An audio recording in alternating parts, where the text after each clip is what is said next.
Hello प्यारे साथियों, जय हिंद। क्या हाल चाल है आप सभी लोग का। आशा करते हैं कि आप सभी लोग स्वस्थ होंगे। प्यारे साथियों, आज से आप सभी को उत्तर प्रदेश डीएलएड चतुर्थ सेमेस्टर का वस्तुनिष्ठ प्रश्नों की श्रृंखला चालू किया जा रहा है और 2-3 दिन में ये भी खत्म हो जाएगा।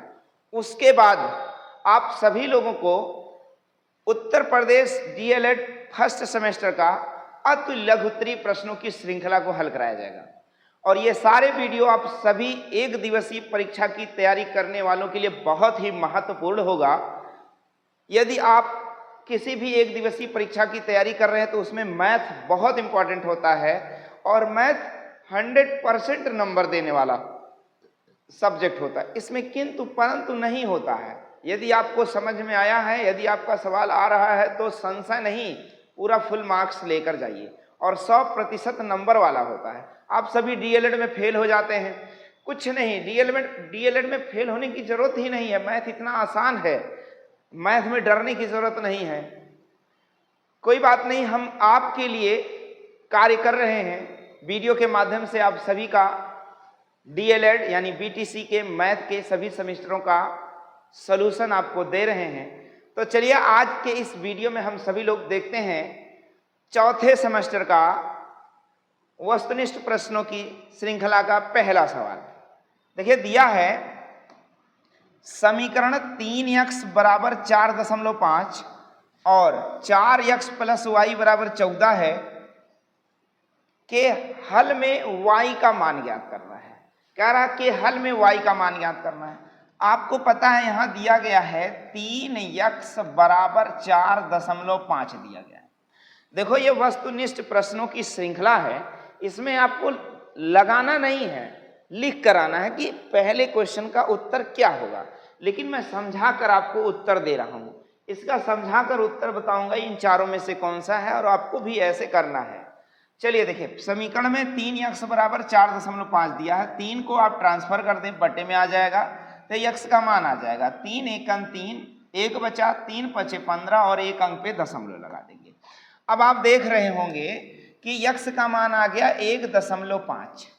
यहां आप जब x का मान रखोगे यानी अगले समीकरण में 4x धन y बराबर 14, जब आप x की जगह रखोगे क्या 1.5 तो आपको पता है कि 15 चौका 60 यानी आने वाला क्या है 6.0 आएगा। 15 चौका 60 यानी 1.5 चौके 6, या मैं 15 चौका 60 कर दे रहा हूं और 1 अंक पे दशमलव लगा दे रहा हूं और प्लस बराबर में क्या 14। 6 प्लस में है, 6 माइनस में और y का मान हो जाएगा 8 6 14। इस प्रकार से सवाल का उत्तर हो जाएगा आपका ऑप्शन नंबर डी, 8 सवाल का उत्तर हो जाएगा। पहले वाले सवाल का उत्तर समझ में आ जाएगा आपको 8। इसी प्रकार से आपको भी जब सवाल दिए जाएंगे एग्जाम में तो आपको भी लगाना है, घबराने की जरूरत नहीं है। मैथ में फेल नहीं होना भैया, फेल हो जाते हैं 2-2 3-3 सेमेस्टर आपका बैक लग जाता है, क्या मतलब निकलता है। अगला सवाल देखिए, कह रहा घनमूल ज्ञात कीजिए। किसका घनमूल, ये संख्या दी गई है। अब देखो घनमूल का चिन्ह होता है कि यहाँ पर 3 मूल लगा हो, वो घनमूल होता है। अब आप देखोगे ये क्या है 81 है। क्या है बाबू 81 है और 81 किस संख्या का घनमूल बनेगा। तो पहले इसका नंबर देख लो, 1 2 3 4 5 6, 6 अंक पर दशमलव है, 6 अंक पर दशमलव है और इसका घनमूल हम निकालेंगे तो भैया 9 9 81। देखो ध्यान दो फिर से, इसका पहले आप फैक्टर करोगे। क्या करोगे, फैक्टर करोगे तो होता है क्या इसका फैक्टर 3 त्रिका 9 त्रिक 27 तिया 81। अब देखो ये 3 अंकों में दशमलव है भाई। यहां अगर आप देखोगे कि दशमलव को निकाल कर बाहर कर दोगे तो दशमलव 1 2 3 4 5 6, 1 2 3 4 5 और 6 गुणे में ये सारी चीजें हैं। माना कि इसका आप घनमूल निकाल लोगे, क्योंकि 6 अंक पे दशमलव है तो बाहर 3 अंक पे दशमलव आ जाएगा, 2 अंक पे दशमलव आ जाएगा। यहां से देखोगे इसका घनमूल निकाल लोगे तो बाहर आ जाएगा, लेकिन इसका घनमूल निकालना संभव नहीं है। इसलिए ऑप्शन के माध्यम से हम सवाल का उत्तर देंगे कि इनमें से कोई नहीं इस सवाल का उत्तर होगा। क्योंकि जो संख्याएं पूर्ण घन होंगी उन्हीं का तो हम घनमूल निकाल सकते हैं। जैसे अभी आपके पास होता 27, 27, इसका घनमूल निकालिए, तब इसका आप घनमूल निकाल सकते थे। जैसे 3 त्रिका 9 और त्रिक 27, इसका घनमूल क्या आ जाएगा? 3 आ जाएगा। ये संख्या पूर्ण घनमूल नहीं है बल्कि पूर्ण वर्गमूल है, पूर्ण वर्ग है, पूर्ण घन नहीं, पूर्ण घनमूल नहीं, पूर्ण घन है नहीं है, पूर्ण वर्ग है। इसलिए इस संख्या का वर्गमूल घनमूल नहीं निकाला जा सकता। अगला सवाल आप देखेंगे 12, 13, 14, 14, 10, 12, 14, 18, 14, 20, 12, 13 में बहुलक बताना। क्या बताना है? बहुलक। बहुलक मतलब जिस संख्या की बहुलता हो, यानी जो संख्या ज्यादा बार आया हो उसी को आप चिन्हित कर ले। देखिए यहाँ 12 कितनी बार आया, आप चाहे तो नोट कर सकते हैं। 12 1 2 3, 12 कितनी बार आया है? 3।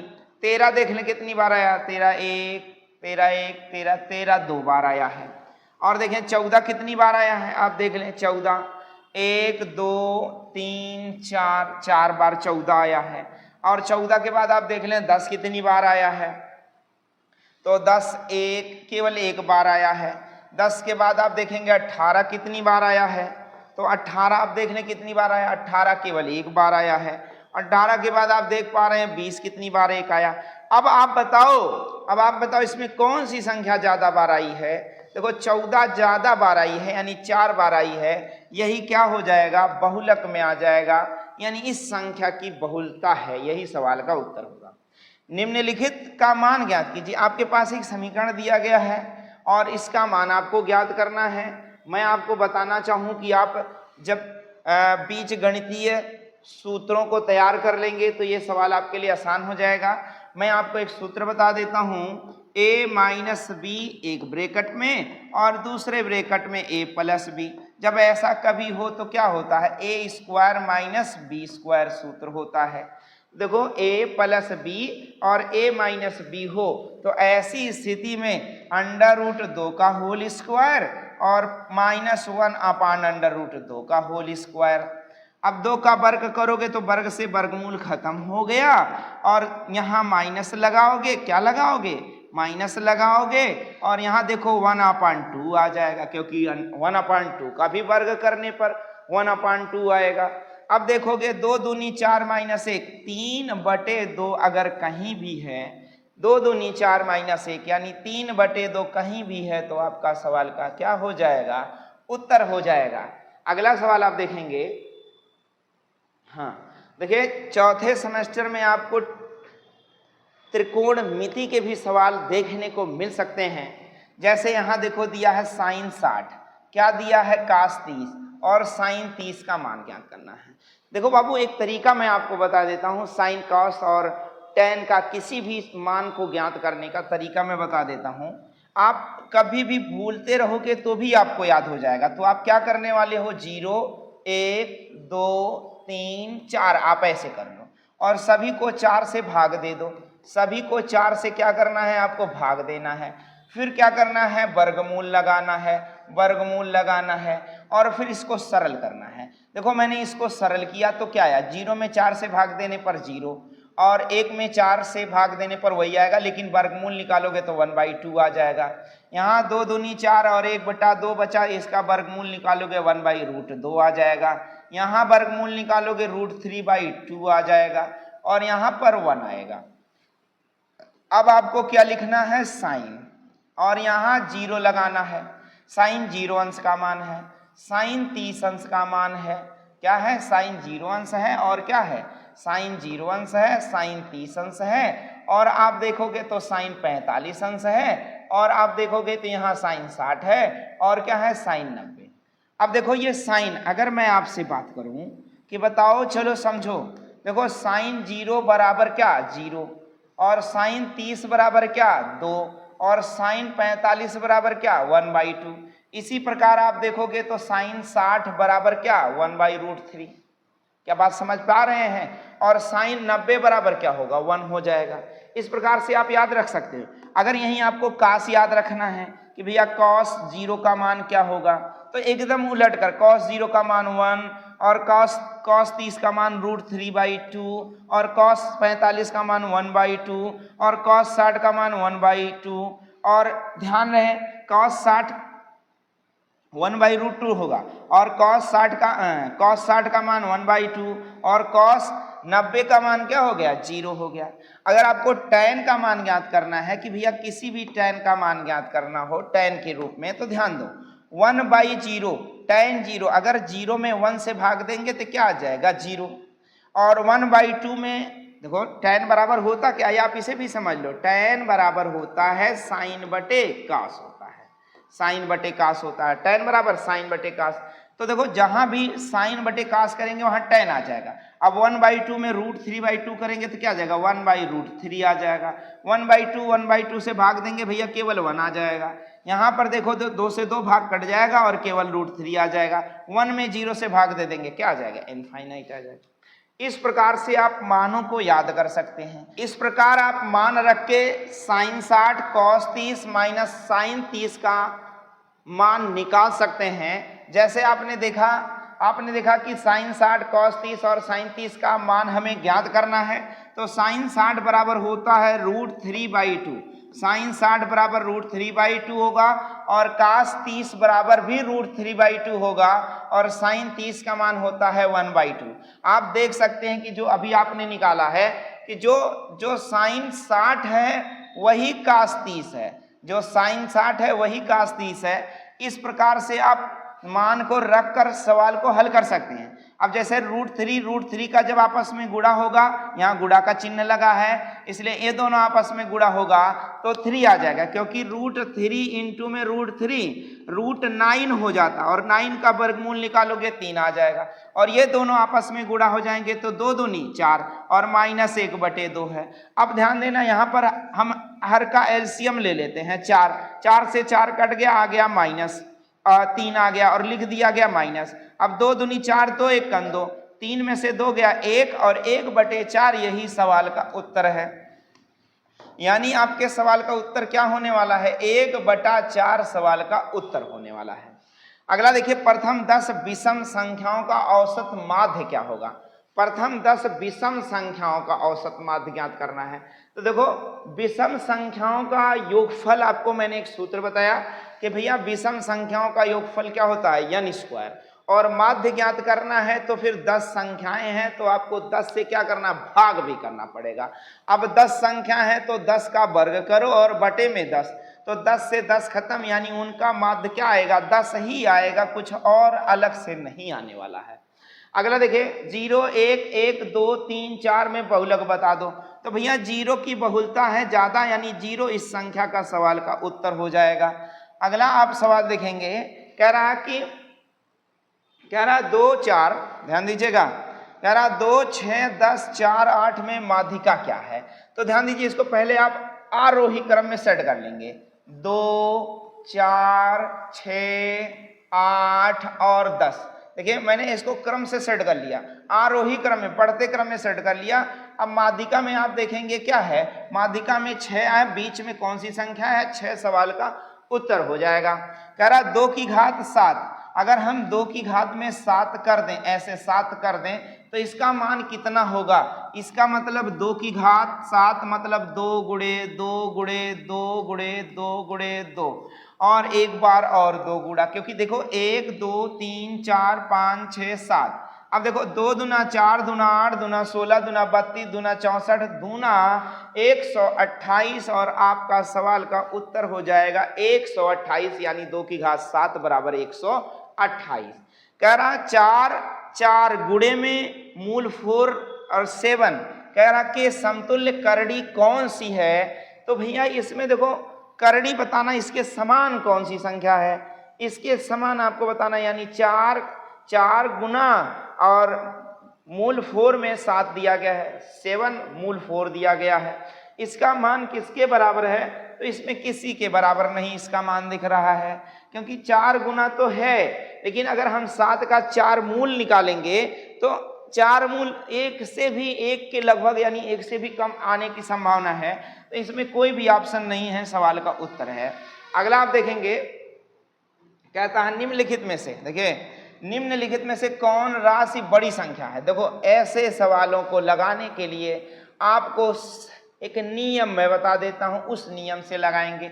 2 3 4 5 दिया गया है। क्या दिया है? 2 2 3 4 और 5 यही दिया गया है। कह रहे इसमें सबसे बड़ी संख्या बता दो।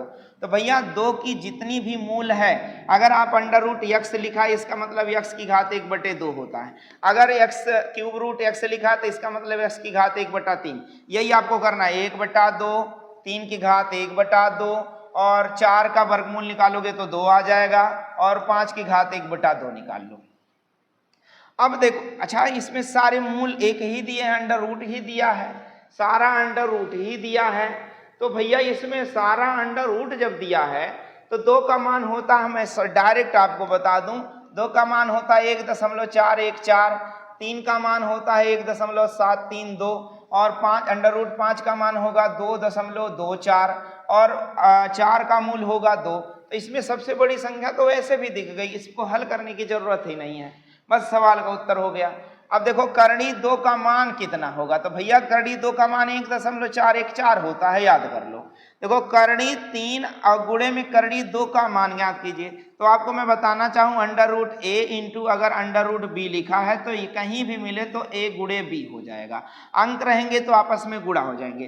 तो इसका मान अंडर रूट 3 गुणे अंडर रूट 2 का मान आने वाला है कि अंडर रूट 3 गुणे 2 यानी अंडर रूट 3 दूनी 6, जहां भी होगा वही सवाल का आपका क्या हो जाएगा? उत्तर हो जाएगा। अगला सवाल देखिए, सारे सवाल पढ़ डालिए, कंपटीशन के दृष्टि से सारे सवाल आपके भी सारे सवाल इंपॉर्टेंट हैं। अगला सवाल आप देख रहे हैं, कह रहा करणी 4 प्लस करणी 9 का मान ज्ञात कीजिए। तो मैं बताना चाहूं करणी 4 का मान होगा 2 और करणी 9 का मान होगा 3। इस प्रकार से 3 2 मिलकर 5 बन जाएगा और सवाल का क्या हो जाएगा? उत्तर। 7 का वर्ग निकालना, देखो 7 का वर्ग है तो 7 का वर्ग यानी 7 गुणे 7 यानी 7 सते 49 सवाल का उत्तर है और ये जिस भी ऑप्शन में है वही आपका सवाल का उत्तर होगा। 169 का वर्गमूल ज्ञात कर डालिए। अरे भैया 169 का वर्गमूल 13 होता है, 13 13 में 169। देखो भाई मैंने आपको कहा है कि 1 से 25 तक की संख्याओं का आप वर्ग सीख लो, याद कर लो। उसके बाद की संख्याओं का वर्ग और वर्गमूल मैं निकालना वीडियो के माध्यम से सिखा रहा हूं। उस शॉर्ट वीडियो में आपको अगर नहीं समझ में आ रहा तो उस शॉर्ट वीडियो को 2-3 बार देख लीजिए, तैयार हो जाएगा। सेकंडों में कई वर्ग आप निकाल सकते हैं, जाकर देखिए शॉर्ट वीडियो पर। तो चलिए आगे हम देखते हैं अगला सवाल क्या कहता है। तो भाई 169 का वर्गमूल क्या होगा? 13 होगा। आगे देखिए अगला सवाल आपका है, कहता है, ध्यान दीजिएगा, कहता है कि 1 प्लस साइन स्क्वायर ए 1 प्लस टेन स्क्वायर ए। अब ध्यान देना, 1 प्लस साइन स्क्वायर ए बराबर होता क्या है? मैं आपको एक सूत्र बता देता हूं, 2-3 सूत्र है आपके पास। देखो साइन स्क्वायर थीटा प्लस, ध्यान रहे, sine square theta plus cos square theta, cos square theta बराबर 1 होता है। ये आपको सूत्र याद रखना है। और अगला सूत्र आपको याद रखना है 1 प्लस टेन स्क्वायर थीटा बराबर होता है सेक स्क्वायर थीटा। और अगला सूत्र आपको याद रखना है 1 प्लस कॉट, क्या भैया? 1 प्लस कॉट स्क्वायर थीटा बराबर होता है कोसेक स्क्वायर थीटा। ये सभी सूत्र आपको याद रखना। अब देखो आपके सवाल में क्या प्रयोग है, 1 माइनस साइन स्क्वायर थीटा। अब देखो यहीं पर है, इस साइन को अगर मैं उठा के उधर कर दूं तो क्या आ जाएगा? कॉस स्क्वायर थीटा बराबर 1 माइनस साइन स्क्वायर थीटा। यानी हम कॉस स्क्वायर थीटा, अरे 1 माइनस साइन स्क्वायर थीटा बराबर कॉस स्क्वायर थीटा लिख सकते हैं कि नहीं लिख सकते हैं? बिल्कुल लिख सकते हैं। तो यानी हम इसकी जगह पर क्या लिखेंगे भैया बताओ? इसकी जगह पर हम क्या लिखेंगे बता दो? इसकी जगह पर हम लिखेंगे कॉस स्क्वायर थीटा। और देखो 1 प्लस टेन स्क्वायर थीटा अभी मैंने आपको बताया है सेक स्क्वायर थीटा हो गया। अब एक चीज और समझना, ये जो सेक है इसे हम 1 अपान कॉस स्क्वायर थीटा लिख सकते हैं। यानी कहने का मतलब कॉस स्क्वायर थीटा गुणे में 1 अपान कॉस स्क्वायर थीटा, सेक को हम लिख सकते हैं 1 अपान कॉस। अब देखो कॉस से कॉस कट गया, यानी रह गया क्या, 1 सवाल का उत्तर हो जाएगा। बहुत आसान, ट्रिग्नोमेट्री भी बहुत आसान है, बस आपके दिमाग में सेट हो जाए कि सवाल कैसे लगने वाले। देखो समांतर चतुर्भुज के सभी अंतःकोण का योगफल होता है। भैया समांतर चतुर्भुज के सभी अंतःकोणों का योगफल 360 होता है, या किसी भी चतुर्भुज के सभी अंतःकोणों का योगफल 360 होता है। त्रिभुज के सभी अंतःकोणों का योगफल 180 होता है और चतुर्भुज के सभी अंतःकोणों का योगफल 360 होता है। अगला सवाल आप देखेंगे, कह रहा है कि ध्यान दीजिएगा, कह रहा सम चतुर्भुज के कोण होते हैं। भैया सम चतुर्भुज के कोण आमने सामने, सम चतुर्भुज ऐसा सम चतुर्भुज होता है, इसके आमने सामने के कोण क्या होते हैं, बराबर होते हैं। देखो सम्मुख कोण बराबर होते हैं, आपको लिखना है सम चतुर्भुज के सम्मुख कोण आपस में बराबर होते हैं। हाँ, सभी भुजाएं भी बराबर होती हैं और दोनों विकर्ण एक दूसरे को 90 अंश पर काटते हैं। क्या ये सारी बातें आपको समझ में आनी चाहिए? आ जाए तो बहुत अच्छी बात है। आयत के विकर्ण परस्पर बराबर होते हैं। भैया आयत है, कोई भी आयत है उसके सभी विकर्ण यानी दोनों विकर्ण आपस में एक दूसरे के क्या होते हैं, बराबर होते हैं। किसी चतुर्भुज में सम्मुख भुजाओं का एक युग्म परस्पर समांतर है और चतुर्भुज होगा। देखो किसी चतुर्भुज के सम्मुख भुजा का एक युग्म परस्पर समांतर है, ऐसे समांतर है, और दो भुजाएं अलग अलग भी हो सकती हैं, दो भुजाएं अलग अलग भी हो सकती हैं, तो वे समलंब चतुर्भुज कहलाता है। ये देखो समलंब चतुर्भुज है, दो भुजाएं समांतर हैं लेकिन दो भुजाएं समांतर नहीं हैं। और समलंब चतुर्भुज का क्षेत्रफल का सूत्र आपको अगर याद हो जाए तो बहुत अच्छी बात है, 1/2 और सम्मुख या समांतर भुजाओं का योग आप ऐसे लिख सकते हैं, समांतर भुजा का योग, योग भैया, योग क्या, योग, और गुणे में क्या लगाएंगे, ऊंचाई, ये हो जाता है समलंब चतुर्भुज का क्षेत्रफल। अगर आयत का क्षेत्रफल कहें तो भैया लंबाई गुणे चौड़ाई, और सम चतुर्भुज का क्षेत्रफल कहें तो विकर्णों का गुणनफल बटे, तो सारा सूत्र भी आप लेते चलो। वर्ग की चारों भुजाएं होती हैं। अरे वर्ग की सभी भुजाएं भैया, चारों नहीं, चारे तो भुजा होती है, सभी भुजा बराबर, वर्ग की सभी भुजा बराबर, सभी विकर्ण बराबर और सभी कोण बराबर होते हैं। और वर्ग का क्षेत्रफल निकालने का सूत्र क्या होता है, ये भी जान लो, भुजा स्क्वायर होता है। क्या होता है, भुजा स्क्वायर होता है। अगला सवाल देखोगे 24 वाला, कह रहा 21 सही 51/169 का क्या निकालना है, वर्गमूल ज्ञात करना है। तो मैं आपको बताना चाहूं 21 सही 51/169 का जब आप वर्गमूल निकालोगे तो वर्गमूल का चिन्ह क्या होता है, ये होता है। अब आपको इसका इससे गुणा होगा, 169 गुणे में 21 और प्लस में 51 और बटे में क्या आ जाएगा, 169। और जब भी आप इनका गुणा करके 51 जोड़कर तब वर्गमूल निकाल सकते हैं। मैं आपको बताऊं 169 का जब आप 21 से गुणा करते हैं तो 21 9 में 189 के 9 हासिल आपका 18 आ गया। 21 छक्का 126 आप जब जोड़ोगे, 21 छक्का 126 होता है तो 8 6 14 के 4 और 2 1 3 1 4 यानी 14 रह गया। 21 एकन 21 यहाँ लाओगे तो 4 1 5 2 1 3 आ गया 3549 और प्लस में क्या 51 और बटे में 169। अभी इनका इनके साथ जोड़ करो, 9 1 10 5 4 9 1 10 5 1 6 और 3 और बटे में 169। अब आप देखो 3600 का वर्गमूल होगा 60 और 169 का वर्गमूल होगा 13। अब 13 पचे 65 हो जाएगा, सॉरी 13 चौका 52, आपको क्या लेना है, 13 चौका 52 8 60 यानी 4 सही 8/13 जिस भी ऑप्शन में होगा, 4 सही 8/13 जिस भी ऑप्शन में होगा वही आपका सवाल का उत्तर होगा। अगला देखेंगे, कह रहा 64 अंडर रूट में और अंडर रूट में 36 किसके बराबर है। तो अंडर रूट 64 का मान होता है 8 अठाई 64, अंडर रूट 36 का मान होगा 6 का 36 और 8 में से 6 जाएगा तो आ जाएगा शेष 2 और जिस भी ऑप्शन में 2 होगा सवाल का उत्तर हो जाएगा। अगला कह रहा बेलन के आयतन का सूत्र ज्ञात करो। अरे भैया बेलन का आयतन मैं आपको समझा दूं, एक ही बार में सारे सवाल आप लगा सकते हैं। देखो बेलन के बारे में मैं आपको समझा दूं कि जब भी आप बेलन, क्योंकि आपका फोर्थ सेमेस्टर है तो फोर्थ सेमेस्टर का सवाल आपको कैसे लगाना है ध्यान रहे।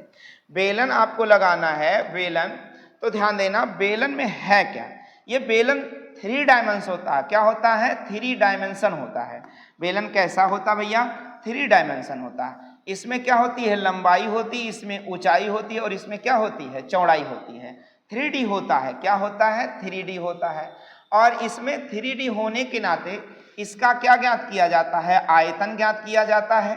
और इसका क्या ज्ञात किया जाता है? पृष्ठीय क्षेत्रफल ज्ञात किया जाता है। पृष्ठीय क्षेत्रफल ज्ञात किया जाता है और भी इसका ज्ञात किया जाता है, इसका एक संपूर्ण पृष्ठीय क्षेत्रफल ज्ञात किया जाता है। क्या ज्ञात किया जाता है? संपूर्ण पृष्ठीय क्षेत्रफल ज्ञात किया जाता है। अब ध्यान दो, देखो आयतन क्या होता है? एक ड्रम हो, उसमें हवा भरी हो, पानी भरा हो, सीढ़ा भरा हो, भूसा भरा हो, चावल भरा हो, आटा भरा हो, कुछ भी भरा हो, जो जितनी मात्रा में भरा होता है वही क्या कहलाता? आयतन। और अगर हमें कवर करना है, कितनी स्टील की चादर लगेगी, तो वही पृष्ठीय क्षेत्रफल होता है। अगर ऊपर नीचे से ढक्कन भी लगाना हो तो टोटल सरफेस एरिया यानी संपूर्ण पृष्ठीय क्षेत्रफल होता है। इन सब का सूत्र क्या होता है भैया? बेलन का आयतन होता है पाई आर स्क्वायर एच होता है, और बेलन का संपूर्ण पृष्ठ होता है 2 पाई आर और एच होता है। बेलन का संपूर्ण पृष्ठ होता है 2 पाई आर और एच प्लस आर होता है। ये सारे सूत्र हैं। अगर इसकी त्रिज्या आर दी गई है तब ये सूत्र लगेगा, और इसकी ऊंचाई अगर एच दी गई है, क्या दी गई है? इसकी ऊंचाई अगर एच दी गई है तो इस प्रकार से ये सूत्र लगेगा। अब आप देखोगे कि बेलन का आयतन हो जाएगा पाई आर स्क्वायर एच, और बेलन का वक्र पृष्ठ होगा 2 पाई आर एच, और बेलन का संपूर्ण पृष्ठ होता है 2 pi R H plus R. 2 pi R H plus R, देखो 2 पाई आर और 2 पाई आर स्क्वायर। देखो सूत्र थोड़ा सा बदल कर दिया है। अब मैं आपको समझा दूं कि भैया बेलन का वक्र पृष्ठ क्या होता है? 2 पाई आर एच होता है कि नहीं होता है, और ऊपर और नीचे से 2 वृत्त जोड़ दिया गया है पाई आर स्क्वायर, बस सूत्र बदल गया। बस इसी में से अभी 2 कॉमन ले लो, पाई कॉमन ले लो और आर कॉमन ले लो, बच गया एच और प्लस क्या आ गया? आर। बस सवाल का उत्तर हो जाएगा। प्यारे साथियों, मैंने उत्तर प्रदेश डीएलएड यानी बीटीसी चतुर्थ सेमेस्टर का बहुविकल्पीय प्रश्नों की श्रृंखला को हल कराया इस वीडियो के माध्यम से। आशा करते हैं कि यह वीडियो आपको अच्छा लगा होगा, तो लाइक, शेयर और सब्सक्राइब करना बिल्कुल ना भूलें। साथ ही साथ बेल आइकन यानी घंटा जरूर दबाएं ताकि हमारे अगले वीडियो का नोटिफिकेशन आप तक समय से पहुंचे। मिलते हैं आपसे हम अगले वीडियो में, तब तक के लिए जय हिंद।